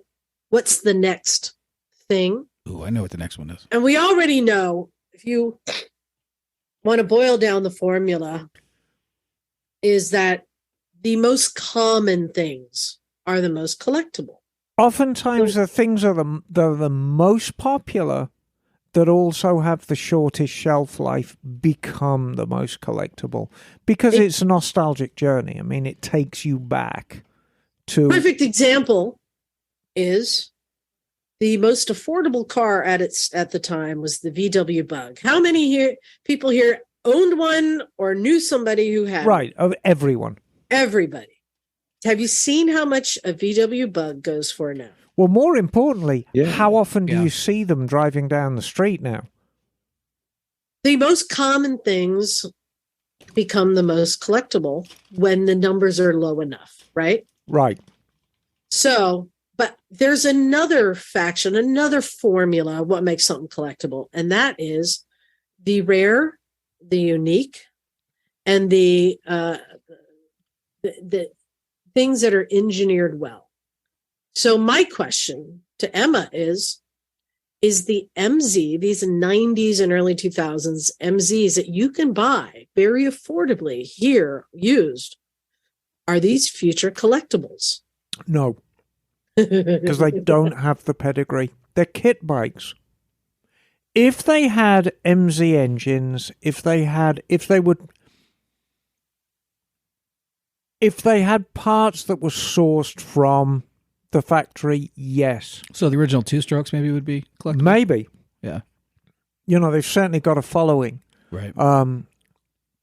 But yeah, I don't think they've got the pedigree. They'll always be an interesting bike, though. And as you point out, they're great-looking bikes. You know, certainly the Bagheeras have got this really nice, like thuggish quality about them. Yeah. You know, it's a very, very aggressive-looking bike, but it hasn't got the pedigree. It reminded me of, growing up in the sport. When my dad being a racer, I remember seeing MZs and Jawas and Osas and Voltacos and all these great brands that have gone away now. But just the 70s was so great for having these kind of off brands, but still competitive. And it was fun, But maybe we're getting back there with the Chinese bikes. Maybe. So that's it. I just wanted to share that with you. I've always found the MZs interesting. Like I said, I bet you everyone has seen one and never knew they did. Yeah. There you go. So it brings us to our next thing. In honor of the Fly e-bikes, I came up with a game. It's game time. Yay, game time. Yay. Oh, God. All right, I need a scorekeeper. Who can keep score? Bagel's good at numbers. Yeah, Bagel knows numbers and things. Okay. All right, you're all competing against each other, Bagel, so you need a column for each of you. Including for myself? Yes, including for yourself. That seems horribly unfair. No, it's not. We trust you, Bagel. Life's not fair, Bagel. Okay. True. This is a game we've played many times before, but it's been a while. It's officially called This, That, or the Other. But in this case, this is I've got 3 different categories. And I'm going to give you the name of something. And you have to tell me what category it comes from. It's that simple, okay? The categories are e-bikes. The other categories are supervillains and big pharma companies. Okay. All right. It's that easy. Isn't that the same thing? It's that easy. Yeah. So I'm going to we'll go one at a time. We'll go John, Emma, Bagel. Each take a turn. I'll randomly pick something, and all you got to do is tell me if it's an e-bike, a supervillain, or big pharma. Are you going to buy a taco for the winner? Nope. Oh. Okay, we're going to start with John. Yeah. Johnny. Insurgent. What's the middle category again? A villain? Yep. E-bike, villain, or big pharma. Big pharma. No, that is a fly e-bike. Wow. No point. An insurgent. Stupid Insurgent. name. What a stupid name. Yes. That was a name that was Emma. decided. Hello. I'm going to give you Megatron. Oh, that's a supervillain. That is correct. And for an extra point, do you know from where? Can I steal? No. I want to say, I was going to say The Incredibles, but it wasn't because that was Syndrome, wasn't it? Megatron. Iron Man? No. Transformers. Oh, Roberts in Disguise. Right, Bob. Okay. Bagel. Yes. Xperia. Xperia. Xperia. That sounds like a big pharma company. No, I'm sorry. That is the Energica's ADV bike. Oh my. Energica's anal suppository. Yeah, I was going to say you can use it as a suppository if your Okay. bottom's big enough. Mine might be. So Emma has 1 point. Mm-hmm. All right, next round. John. Johnny. Spark. That's a e-bike. No, I'm sorry. That's a big pharma company. It's also a car. Yeah. Yes, it is. But that's not one of the categories. I suck at this game. All right. Emma. Hello. Let's go with Sauron. Sauron. Sauron. Sauron. Sauron. Sauron. Sauron. E-bike. No, I'm sorry. That is a villain from Lord of the Rings. Oh, is it really? Yeah. Oh, Yes. It's a main villain. I targeted Emma for that one. I figured you. Well, what's the geeks name would of the know bike that. that was here today? That the kid rides? Sauron. Yeah, it's very close. Yeah. yes. Okay, Bagel. Yes. Let's go with Acorn. AKORN. Mm. I'm going to say that is an e-bike. No, that's Big Pharma. Ah. Wow. You guys. I thought this Okay. was a stupid game. Now I'm seeing the wisdom of it. Yeah. All right, John. Yes. Zoom. Well, we're on Zoom right now. That doesn't count though. Yeah. Is it an e-bike, a supervillain, or a big pharma company? I'm gonna go with e-bike. No, it's I'm probably sorry. That is a villain from Flash. The Flash. not. Oh. Really? Yes. I love that. Flash Gordon, the 1980 film. Yeah. Oh, it's The great. one that film. Ted talked about. Remember? Yes. Yes. Yes. All right, Emma. Hello. Go, go, row. Go, go, row. Go, go, row.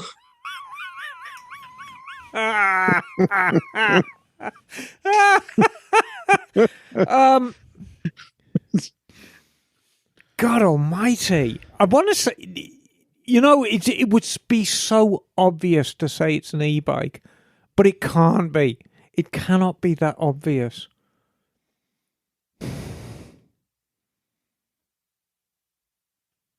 Is it a supervillain? That would be my guess. It sounds like it, doesn't it? Because, I mean, no big pharma company can take this go row and see me in the morning. Sid's a supervillain. No, I'm sorry, it's an e-bike. Oh, no. Yep. Well, Go, go. friggin' obvious. Yeah. All right, Bagel. All right. Mojo Jojo. Mojo Jojo. Mojo Jojo. Yeah, That's got to be an e-bike. you bozo. No, I'm sorry, it's a villain from the Powderpuff Girls. Oh. It was actually, Liza, it's going to be a point for me because they are the Powerpuff Girls. Yes, you're right, Powerpuff Girls. Oh, Sorry. it's not powder? No, I it is never the knew Power. that. All right. It is the Powerpuff Girls. Never knew that. Yes. All right, John. Yeah. Let's go with Dark Side. But it's DARKSEID, Dark Side. My first guess would be a villain, but that's probably not the right one because my first guesses haven't been right. So I'm going to go with e-bike. No, it's a villain. I should get half a point for that. It's a villain from Your first second guess was wrong. Exactly. It's a villain from DC Comics. All right. Emma. Hello. Oh, okay. Shredder. Shredder. That's got to Shredder. That's got to be That's got to be a laxative, right? Yeah. That's got to be a supervillain. That is correct. From Teenage Mutant Ninja Turtles. All right. Wow. Bagel. All right. Celltrion. CELLTRION. Celltrion. That's for impotence, I'm sure. Yeah, I'm going to go with pharmaceutical for that one. And a point goes to Bagel. All right. All right. What's the score so far? I got zip. The score is 2 for Emma and 1 for moi. Ha ha! How many more rounds we got here? Just so I know. It's well, let's see. Well, 2 more rounds. All right. All right, John. Yes. Tar form. Tar form. Tar form. E-bike. That is correct. Hey! Finally! I really thought it was pharmaceutical.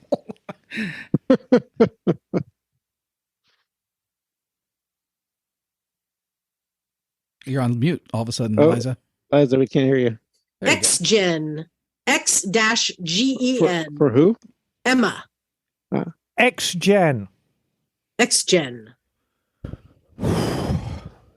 That's gonna be Big Pharma or e-bike. I'm gonna go for Big Pharma. That is correct. Ooh, You won. point to Emma. All All right. right. You gotta Bagel. use your noggin. Ah. It's that good British schooling. Yeah, and all that. Bagel. Yes. Swordfish. Tasty.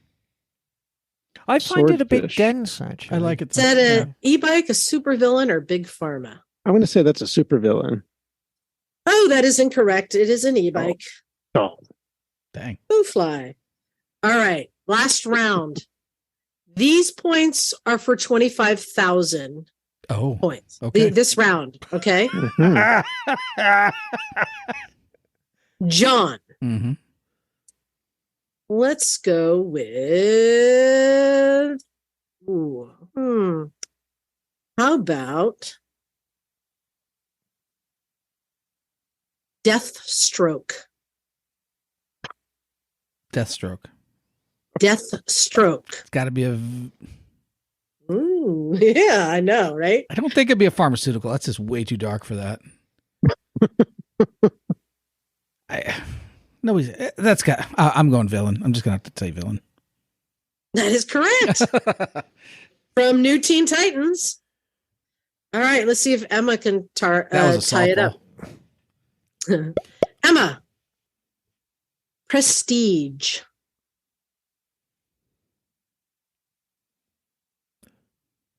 Prestige. So that is going to be an e-bike or... Now remember, you have to get it right to tie with John. No, I know. No. She's got one more. These are worth 25,000. No, I know, but if she gets us, then she wins. She You're has right. You're right. Yep. You're right. Okay. So it's either an e-bike or a supervillain. I don't think Pharmacy had called itself Prestige. I'm going to go with supervillain. It is a big pharma company. Is it really? Yes. I know Big Pharma are full of themselves, but calling yourself Prestige, I mean, good Lord. Prestige. What does that make the score now? John has 25,001. Emma has 3, and I have 1. That makes John the winner? No, I it's haven't Bagel's done turn. We could go to a tiebreaker. Bagel you could go gets to his tiebreaker. Ties, and it goes to a death match. Uh-oh. Wait, so one of us has to die, you're saying? Okay. Yes. Bagel. I've chosen this one. Are you ready? I think. The word is arc vector. Arc vector. ARC. Arc vector. I'm going to say that's an e-bike. Yeah. That is correct. We're going into a death match. All right. All righty. Okay. Naked wrestle. All right. All right. These now we're going up. These are worth 50,000 points. Mm-hmm. John. Yep. Let's go with Gemini. I'm going to go with villain. That means that Bagel, if you get this one right, you will win because that is a big pharma company. Huh. Bagel. All right. For you, we are going with Bestial. Bestial.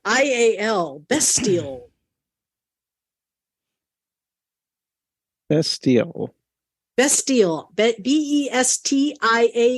Bestial? Bestial? Bestial. Bestial? I want to say that's a supervillain. Okay, that isn't correct. It is an e-bike. We got another. All right. We have to go. Emma, Wow. I'm going to need your help with this one. All right. This is the final round, and I'm going to give one to each of you, right? Yes. And it doesn't matter what the right answer is. You guys have to convince Emma that your answer is right. Okay. And then I'll tell you afterwards if anyone got it right. Okay? All right. Does that make sense? So now, Emma, who do you want to go first, John or Bagel? Because whoever goes first, the other has to choose a different category. Who do you like better? Oh, that's not fair. That's okay. Choose Bagel. I think they're both assholes. No, I love them equally. You've known Bagel longer, so go with him. Okay, so Bagel. Bageler. Yes. Okay, Bagel. Okay. The name is Radius. So you have to tell Emma which category it is and convince her why you know this is that category. And what category is Radius? All right. I'm going to say that Radius is a big pharmaceutical company. I see. Because they want to reach out and spread their product around the world in a giant radius. I see. To help all the people of the world. I see. So says their marketing campaign. I see. Wow, that was weak. Okay. Oh, I was going to say, but are you familiar, Bagel, with the Keebler elves? Mm-hmm. Yes. You are not one of them.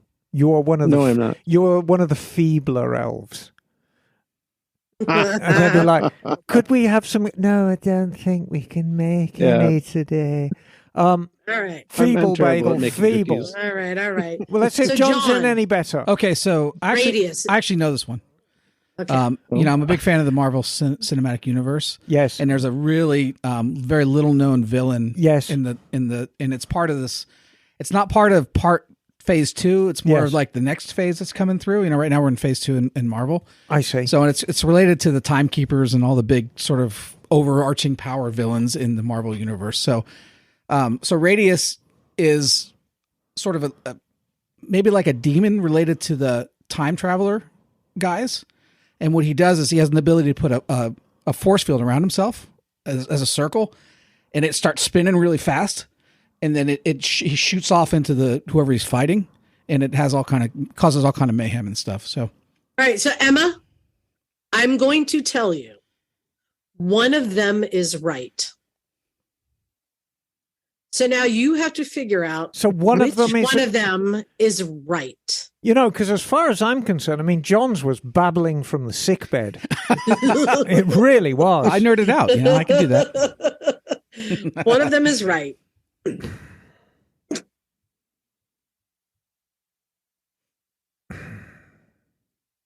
All you need to do is pick the winner. Which one convinced you? I hate to admit it because it was babbling from the sickbed, but I think it might be John. Right. Well, I think the real winner here is Bagel. Well done, Bagel. Oh, because everything I said was complete bullshit. Who actually picked the right category, but in fact, John won because Emma picked John. Oh, and it was total bullshit. So, once again, bullshit wins. So the $1 million set aside that Bagel could have paid off the mortgage on his house and bought lots of scooters goes to John. I have a broken water main right now, so I need $1 million. Yes. Oh, I'm sorry, Bagel. So what do you guys think of that? Isn't it funny when you come up with names of stuff? And I thought of that because when I was looking up those Fly e-bikes and started seeing a lot of the names of this stuff, I'm like, oh, we've got a whole new generation of e-bikes and motorcycles and scooters out there to start pulling names from. And then you start going, well, what do they sound like? Right. Just started looking up big pharmas and supervillains. Isn't that funny? And it's I'm often reminded of the phrase "lost in translation," and a lot of times manufacturers from overseas, and obviously I'm not just talking about Japan and China, but manufacturers from all over the world will pick a name because of how it sounds, either in their native tongue or how they perceive it'll sound to a Western audience. And it's kind of, that's kind of strange, Yeah. I'm always reminded of Daihatsu, the very first car that they put on sale in America. The Gesundheit. No, it was the D-bag. Oh, right. It's like the fanny pack. Yes, no, the Daihatsu D-bag. It didn't last long. I think it was, am I making this up, when the Hyundai first came out? Well, I think the commercial, somebody would say, what is that? I said, Hyundai. And they go, God bless you, or Gesundheit. Well, that happened too. When Chevy started selling Nova in Spanish-speaking countries. Doesn't go. Nova means doesn't go in Spanish. Oh, there's 1,000 of them. There's an absolute 1,000 of them. So I mean, there is a lot of when you sell something globally, sooner or later you're going to come out with something that people are like. It's nature of the beast. Well, but there are no losers here. Everyone is a winner. Mm-hmm. Everyone is a winner. John won for bullshitting. No, I think it was. And really, I mean, it is perfect because Emma, as we all know, John is known for his shit. Wow. Right. We got to go there, don't we? Oh, no. One of the worst moments of my life, and we have to go there. It's not my fault I had atomic diarrhea that day. And unfortunately, that's not a joke. That's why we call him Hotshot. Oh, that was fun. I actually didn't know that whole story until like recently. Eliza was very gracious and didn't tell me that whole story. What about why we call you Hotshot? Yeah, exactly. Are we going to repeat this when we go out to Vegas next week? I hope not. We're going to go to a posh restaurant again, aren't we? Well, then it might happen. Know. Sorry? I am not choosing the restaurants because not everybody was happy with my restaurant choices last time. I'm going to eat where I want to eat with whoever wants to come with me. Well, okay. No, I don't think that's very fair, Liza. I mean, everyone was quite happy. I wasn't feeling very well myself. So No, I Jim hope wasn't you're feeling- happy.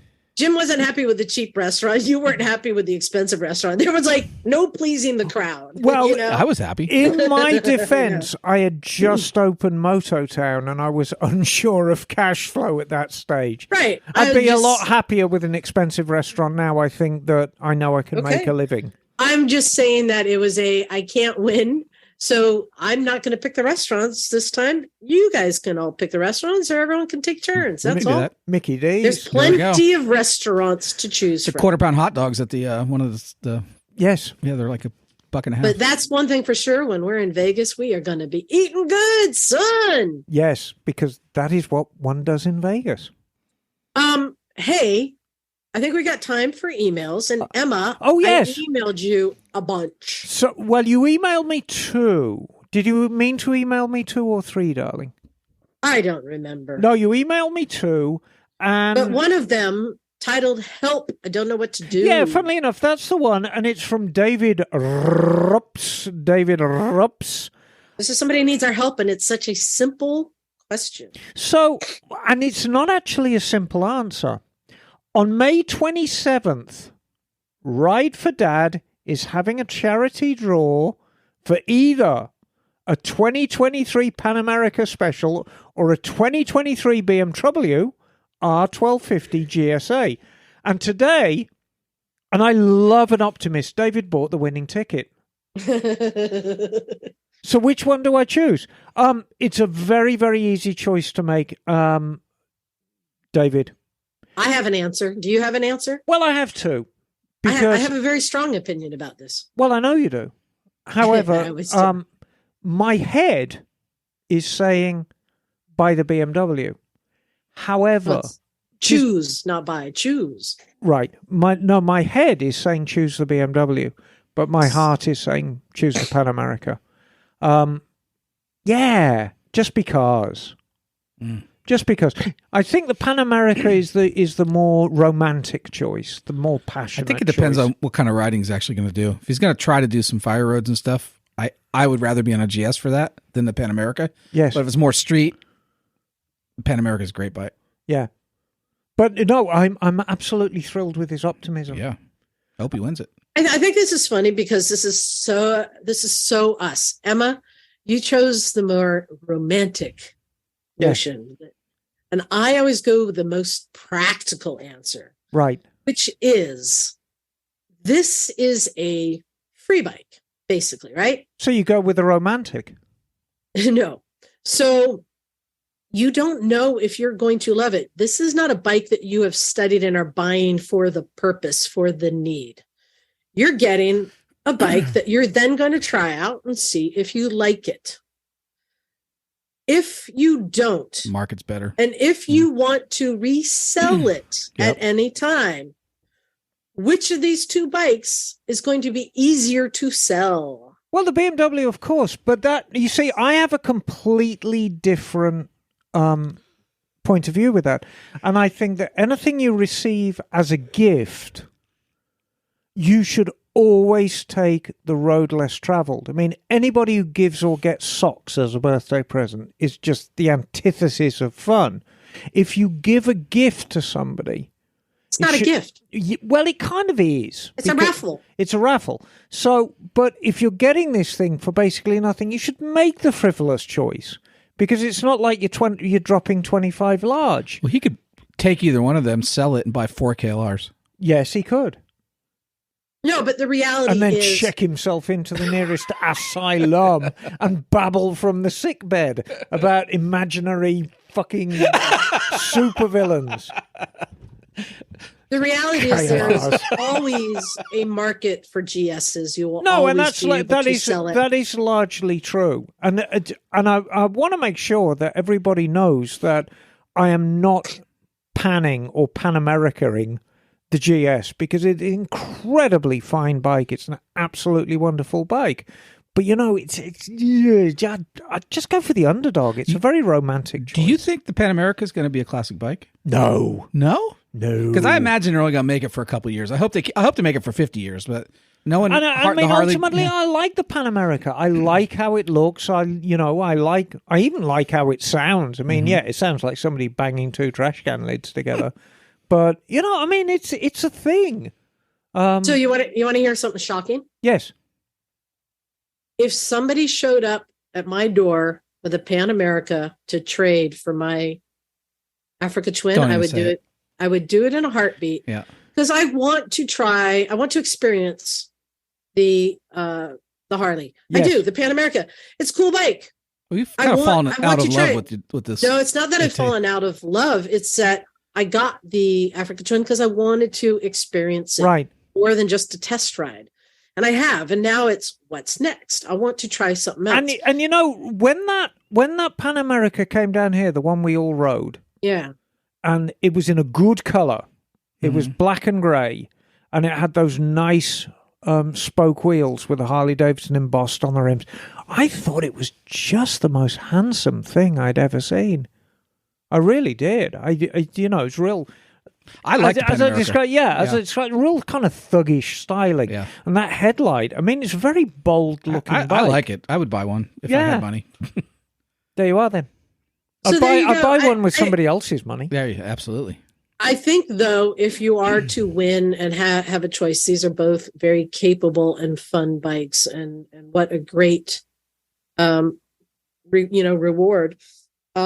But I think actually with a last name like his, he should buy a RUP mini bike. That would be the obvious choice. Bagel, you have an email I sent you? You're muted still. You're still muted though, Bagel. You have to. There you go. Yes, press the button. Oh, yes. Sorry there about he that. is. Hello. So, you want me to do the accent for this one, right? Yes. All right. So I have an email from Christopher Harper, and he says, "Hello, Misfits. I have a question for Miss Emma. I have a 1986 Yamaha 600 Enduro, which I love.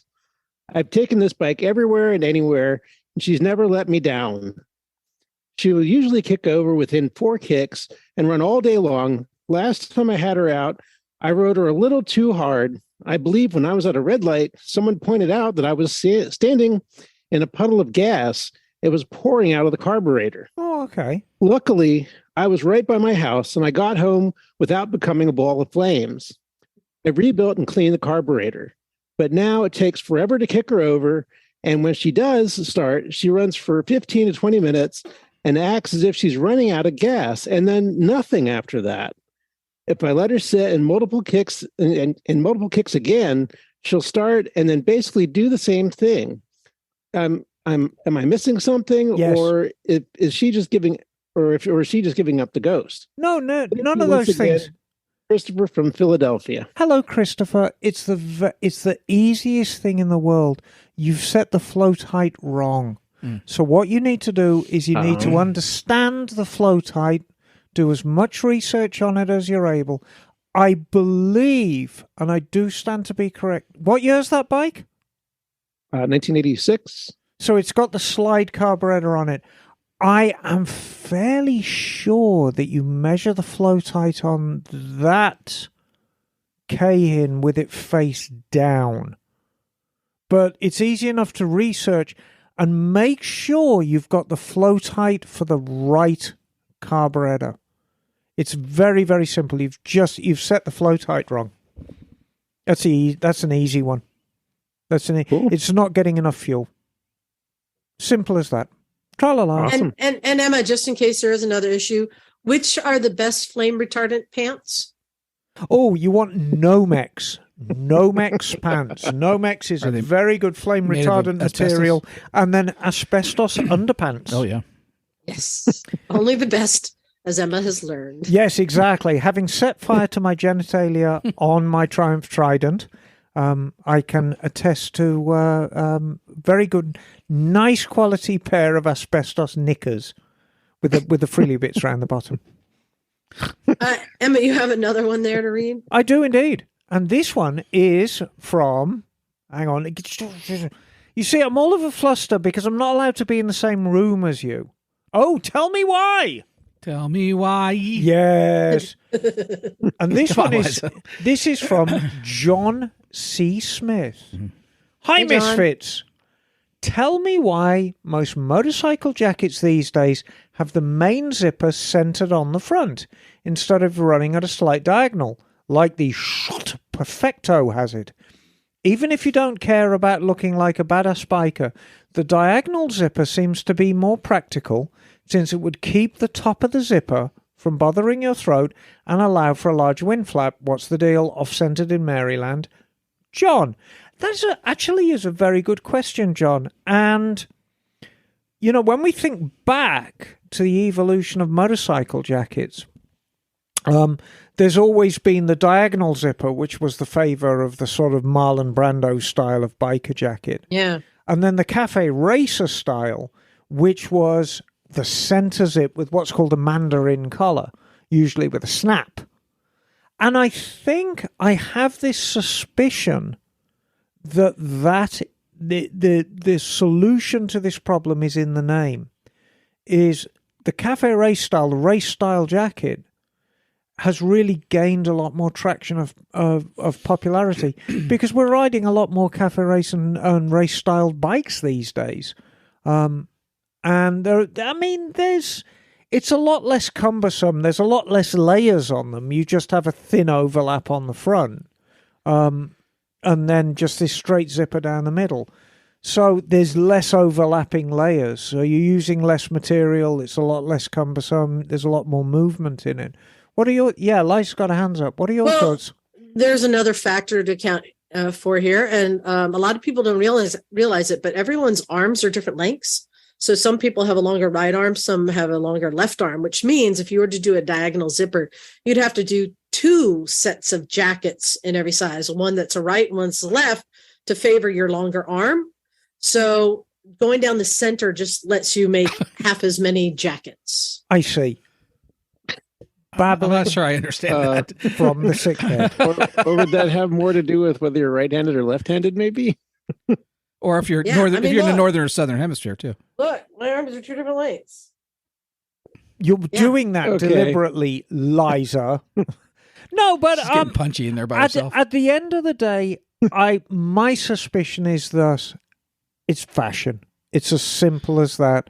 You know, clothing style, even among us hardened bikers who buy clothing based on what it does for us as opposed to how it looks, the market is still based on what sells and what doesn't sell. And I think the fact of the matter is straight zippered jackets outsell diagonal zippered ones by 10 to 1. So that's what manufacturers make these days. Don't all race leathers have straight Yes. zippers down the center? So there might be something with strength also. Yeah, exactly. You know, All right. so, Well, but you know, thank on you. a race bike, weight is a premium, even That's down true. to what you wear. And having a zipper down the front, because it's occupying so much less real estate and less sort of flapping over. I've had a couple of the diagonal zipper jackets, and I think they look like $1 million. I love them. And you can just zip them down halfway and kind of have these giant, like, lapels like Elvis. I think they're just the greatest thing. But they seem to have lost favor fashionably these They'll days. come back There you around. go. Oh, they will. So, Everything does. Since I think we're probably over time now, but there's one more thing I wanted to include. Just one more thing. So there's one more thing I did in New York, and I was a bad girl again. Emma, Oh. I'm going to need you Yes. to go grab the yellow bag by the door that I hid Oh, so you God. guys wouldn't notice it Okay, hang on. because I bought more things. Oh, boy. Yes. While she's retrieving the bag, this is the time to say thank you to all of our listeners, or especially our Patreon subscribers, for allowing us to do what we love doing and to go on trips and bring you more interviews. And yeah, we love you guys. We got some more Patreon subscribers this week. I love Oh, that's them. great. Thank you.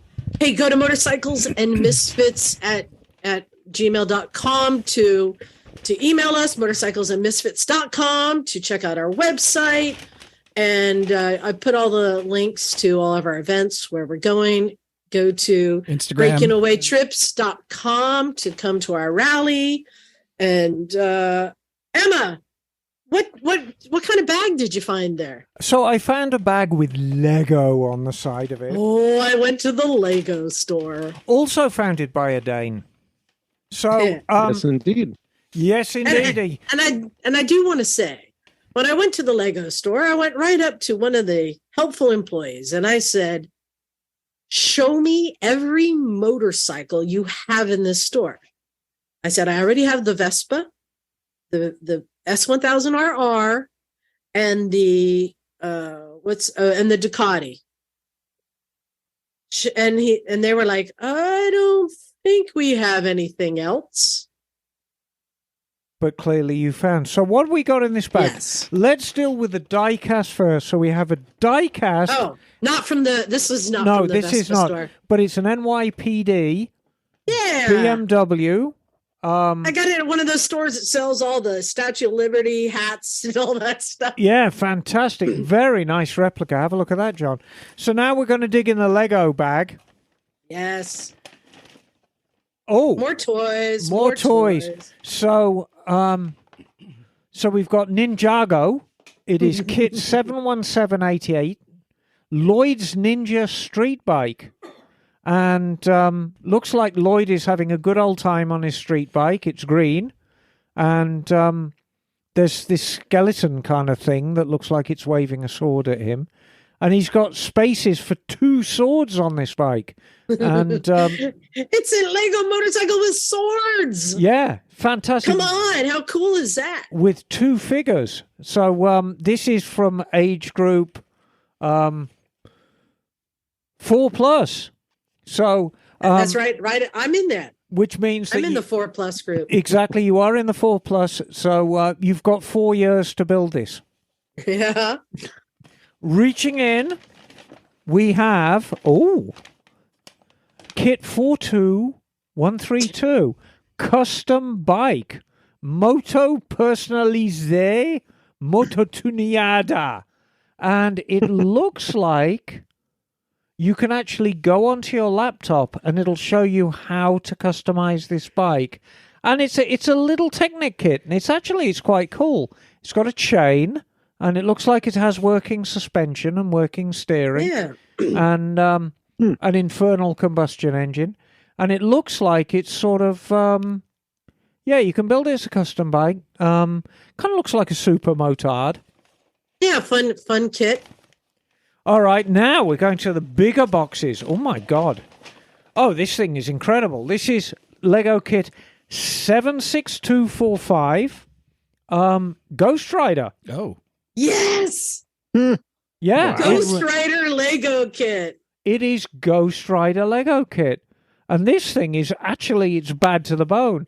Looks like you get a little Johnny Lightning figure with his head on fire. And actually, this is quite a cool kit. It's the Ghost Rider bike of what it becomes when he turns into the Inferno. And it looks like you get the bike, you get Johnny himself with a chain, and You guys another... can call me Ghost Rider. That would be cool. Yeah. Unfortunately, you are Hotshot. Maybe they'll make a Hotshot bike. All right. Moving on. That's brown. What else? Is there one more? Final box. Oh, wait a minute. We've got a Krispy Kreme donut receipt. Yes. How much did Liza spend at the Krispy Kreme donut Oh, yeah, shop? let's check that out. It's a Krispy Kreme hat. $35.99. Wow.